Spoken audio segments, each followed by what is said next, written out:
नमस्ते मंडळी, मी पुन्हा एकदा तुम्हाला घेऊन जाणार आहे जपूरजा म्युझियमच्या पुढच्या प्रवासाला. तर तुम्ही बघू शकता हे जे पाणी असं जात होतं ना, तर हे बघून आपल्याला असं वाटत होतं मळ्याच्या मळ्यामध्ये पाटाचं पाणी जातं. म्हणजे हे बघून असंच वाटतं की हे पाटाचं पाणी चाललंय म्हणून.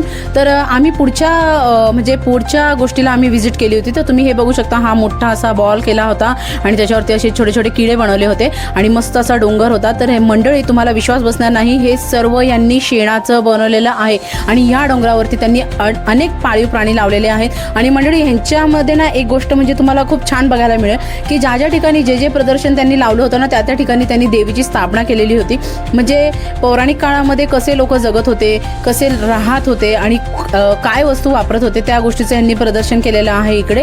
तर तुम्हाला बघून असं थोडंसं आपल्या काळामध्ये, आपल्या पण नाही, आपल्या आईवडिलांच्या, त्यांच्या आईवडिलांच्या, आपल्या आजी आजोबांच्या काळामध्ये गेल्यासारखं वाटेल आपल्याला थोडंफार. आणि नंतर मग आम्ही आलो होतो मंदिरामध्ये. खूप यांनी सुंदर असं दगडाचं शिवलिंग बनवलेलं होतं, खूप छान असं रेखाटलेलं होतं. खूप सुंदर मंदिर आहे मंडळी, तुम्ही बघू शकता. आणि हे जे तुम्ही बघाल ना मंडळी, तर तुम्हाला जरासं असं अचंबित व्हाल तुम्ही का हे जे दोन लाकडं होते ना, ह्याच्याने ना धनगर लोक जे आहेत ना, ते त्यांच्या चादरी विणायच्या. तर हे बघा, हे लोकर वगैरे पडलेले आहे आणि हे ओरिजिनल आहे. हे इथं तुम्हाला आर्टिफिशियल असं काहीच मिळणार नाही. पुन्हा एकदा आपण हे जे प्रवेश केलेला आहे ह्या दारामध्ये, तर मंडळी इथे तुम्ही जेव्हा याल ना, ह्या दरवाजामधनं प्रवेश करून फक्त या आणि बघा की तुम्हाला इकडे गावाला येण्याची फिलिंग्स येते, जे की आपल्याला आता हवी असते.